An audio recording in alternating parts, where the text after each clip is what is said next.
Bonjour à tous, c'est Cyborg, et aujourd'hui on se retrouve sur Revit Architecture 2014, et durant ce tutoriel nous allons aborder la construction des murs. Si vous avez des questions, n'hésitez pas à me les poser dans les commentaires, et si c'est la première fois que vous utilisez ce logiciel, je vous invite à aller voir cette vidéo qui s'affiche en ce moment sur l'écran, où je vous explique comment fonctionne l'interface ainsi que les paramétrages à faire pour bien débuter. Donc, dans le précédent tutoriel, nous nous étions arrêtés à la création des axes pour nos futurs murs. Et aujourd'hui, comme vous pouvez le deviner, nous allons les mettre en place. La première chose qu'il faut que je vous explique, c'est la différence entre les niveaux. Pour vous expliquer ce dont je vais vous parler, je vais me placer sur une vue en élévation. Donc, élévation Est. Je vais donc vous demander dans un premier temps de bien regarder les noms de ces plans sur la partie gauche de l'écran au niveau de l'arborescence des projets. On peut y lire niveau 0, niveau 1, plan masse et toit. Maintenant, je vais vous demander de regarder les niveaux dans le workspace. On remarque directement que 3 des 4 niveaux sont présents. On peut donc logiquement interpréter que les noms présents dans le workspace, donc ces 3-là, sont intimement liés à ceux de l'arborescence, donc ceux-là. D'ailleurs, si l'on renomme le niveau 0 en sol, par exemple, comme ceci, on va vite se rendre compte qu'au niveau de l'arborescence du projet, les noms des plans d'étage vont également évoluer, puisque niveau 0 maintenant s'appelle sol, pour correspondre au changement que j'ai effectué dans la vue élévation Est. Tout ça pour en venir à dire que l'ensemble des vues de l'arborescence du projet vous montre exactement les mêmes choses, mais sous des vues différentes. Bon, c'est bien gentil tout ça, mais au niveau de mes plans, j'ai 4 niveaux, alors qu'au niveau du workspace, j'en ai que 3.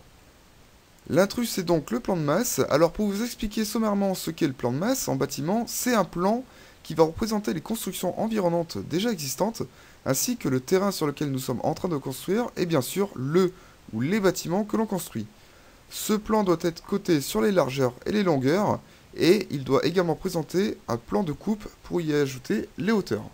Bon, maintenant que l'on a vu assez de théorie, on va passer à la pratique. On se place bien correctement sur la vue en plan sol, et on va se diriger sur l'onglet architecture, puis cliquer sur l'onglet mur. Alors, dans les paramètres des murs, je vais personnellement sélectionner extérieur voile BA 20, ce qui veut dire voile en béton armé de 20 cm, et je vais maintenant vous expliquer un petit peu plus dans les détails les contraintes. On peut voir dans la case ligne de justification axe du mur, ce qui revient à dire à Revit qu'il me base mon mur par rapport à mon axe. Vu que ces nuances sont assez compliquées à expliquer à l'oral, je préfère vous le montrer, comme ça il n'y aura pas de confusion. Je vais donc tracer mon premier mur en cliquant en intersection, puis en remontant jusqu'à atteindre la 3e intersection. Pour échapper de ce mode, je vais donc appuyer sur la touche échappe, et on peut bien voir à ce niveau-là que la partie gauche est identique à celle de la partie droite. On dit donc ici que le mur est axé.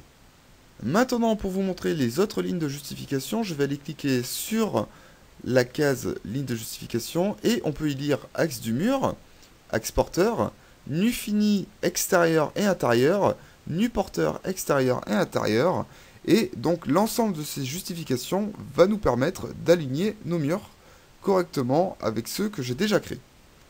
Par exemple, imaginons que je souhaite que le mur que je vais dessiner soit aligné à l'intérieur de mon axe en pointillé, donc à partir de cet axe-là. Si je reste positionné sur axe du mur, d'une part, mon mur va être positionné de part et d'autre de mon axe, mais en plus de ça, le mur que j'ai précédemment dessiné va être rallongé. Je vous laisse donc deviner que ce n'est pas bon du tout, puisque ça va fausser toutes les longueurs et le plan ne va plus être valide. Pour pallier à ce problème-là, je vais donc dans un premier temps venir supprimer ce mur-là, et je vais venir dessiner un mur en changeant sa ligne de justification. Je vais donc placer la ligne de justification sur nu fini extérieur, je vais sélectionner un point d'attache, et je vais donc tracer un trait comme ceci. Et comme l'on peut le voir, cette fois-ci, mon mur a bien été aligné en dessous de mon axe, et le mur que j'avais dessiné précédemment n'a pas été modifié.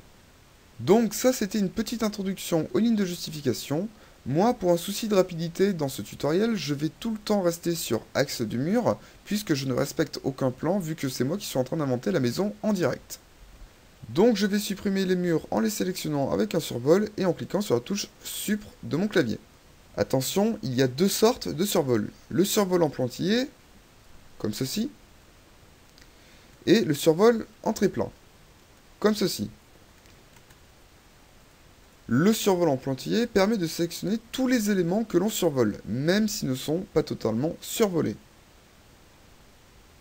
Alors que le survol en trait plein, lui, ne sélectionne que les éléments qui seront totalement survolés.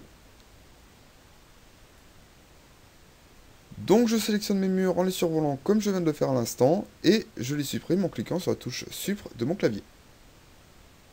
Je reviens donc sur l'onglet Architecture, puis je vais cliquer sur la commande Mur, et au niveau des propriétés, je vais aller sur Contrainte supérieure et lui indiquer jusqu'au niveau 1 pour indiquer à Revit que mon mur s'arrêtera au niveau 1.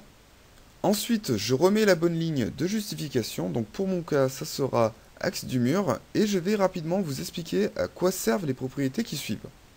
La contrainte inférieure permet de spécifier à quel niveau d'élévation doit commencer le mur. Pour mon cas, je veux qu'il débute à partir du sol, sinon il va flotter dans les airs. Le décalage inférieur, la commande juste en dessous de la contrainte inférieure, permet justement de faire remonter ou d'abaisser votre mur par rapport au niveau de l'élévation. Et enfin, la contrainte supérieure, c'est là où s'arrêtera l'arête supérieure de votre mur. Maintenant que je vous ai montré comment réaliser des murs, je vais les tracer pour l'ensemble de mon bâtiment. Donc bien sûr, je vais simplement tracer les murs extérieurs pour ce tutoriel. On passe ensuite à la création du plafond, et pour ce faire, on va cliquer sur l'icône plafond, tout en vérifiant bien qu'on se situe sur l'onglet architecture.